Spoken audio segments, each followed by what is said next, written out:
નમસ્કાર અને આજે હું એવા ગામમાં પહોંચ્યો છું કે લગભગ વડીલોને ખબર છે કે પહેલાંના જમાનામાં હડકાયું કૂતરું કરડતું તો લોકો ભીમ બુયડી કરીને ગામમાં જતા અને હડકાઈ માતાનું મંદિર છે. આ રહ્યું હડકાઈ માતાનું એ જૂનું મંદિર. અહીંયા લોકો લઈને આવતા અને મારા ભેગા મારે ગપ વખત ડેપ્યુટી કાકો ભેગા છે.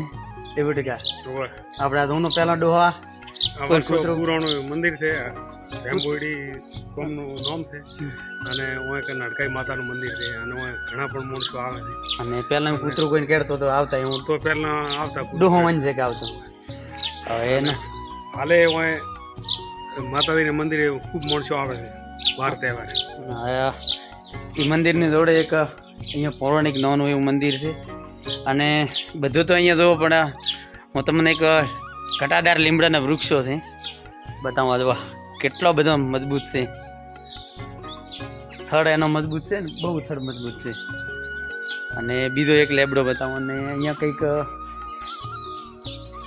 શ્રદ્ધાનો વિષય છે એ પ્રમાણે આ મીઠું જ ચડાવે છે ને, મીઠાનો ઢગલો છે એટલે મીઠું ચડાવતા હોય એવું લાગે છે. ને નાળિયેર પણ ઘણા બધા છે અને મોડવો વાળુંની એક અમારા ડેપ્યુટી કાકો કહે છે કે અહીંયા બોયડી છે એ આપણે બતાવવાની છે. અને હજી એક તમને વૃક્ષ બતાવીશ, તમને એમ અચંબિત થઈ જશો કે ખરેખર આ શું. આ બોયડી બતાવવાની છે. ભીમ બોયડી એનું નામ પડ્યું હતું. ભીમે કે વાવી હતી એવી એક લોકવાયકા છે. શું છે એ આપણને કોઈ એવો ઇતિહાસ ખબર નથી પણ લોકવાયકા પ્રમાણે આ બોયડી અત્યારે તો આ પોડિયો વાળું કે છે બોયડી છે વર્ષો જૂની છે, પડી ગઈ છે સમય થતો હવે પોગરે છે જૂનું પણ હા હુકોણી નથી બરાબર. અને છેલ્લે મેં તમને હજી એક વૃક્ષ બતાવવાનું કીધું કે એ વૃક્ષ બતાવું, જોઈને નવાઈ લાગશે. આમ આપણને થાય કે ખરેખર વૃક્ષો છે અને રળિયમણું લાગે. ખરાબ બપોર છે પણ એવું તડકા દેવું નથી લાગતું. અને એક આ છે આ તમે જો બતાવો તો કેટલો વૃક્ષ તાડું છે લેવડન તરફ કેટલો. તમે સેવા કરો છો, અહીંના સેવક છે, આપણે એમની મુલાકાત કરીએ. મજામાં? રામ રામ. હવે આ મારો આશ્રમ જ છે આમ જો ને. હા ભાઈ આયા જ્યાં તમારા દેવાની સેવા જ કરવા બેઠા છે આ આશ્રમમાં. આમ આશ્રમ આ તો તમે ફોટા પાડ્યા ને ભાડ્યા ને કીધું કોક મહેમાન કેટલાય બોલાઈ જાવ બે જાવ.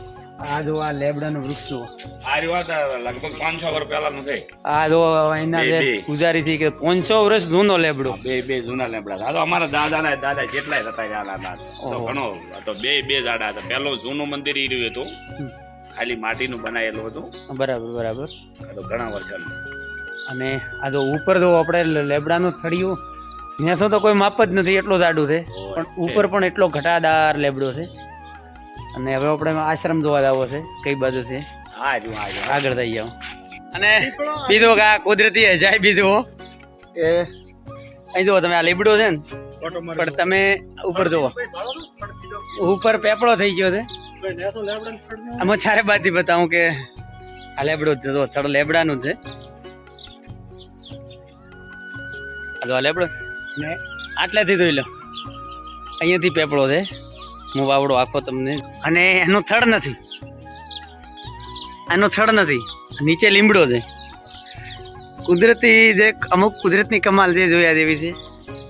આ ભીમબોયડી ગામની જ વાત છે. આ ભીમબોયડીની અંદર છે. સામે આ માતાજીનું મંદિર છે, ચામુંડા. અહીંયા માતાજીનું મંદિર છે ને ચામુંડા માતાજીની મૂર્તિ છે, જોઈ શકાય. હવે જે કેવરાઈ આશ્રમ અહીંયા સેવા કરે છે અને અમારી સેવા ચાલુ જ છે. અને આ દો આ પોસ્ટર બતાવું અહીંયા લગે. હવે આપણે હમણાં બધા બતાવશો આ ફોટો. અહીંયા ખરેખર સેવા જ કરે છે, નિસ્વાર્થ ભાવે સેવા પણ થાય છે. અને સારું એવું ગામનું નામ છે.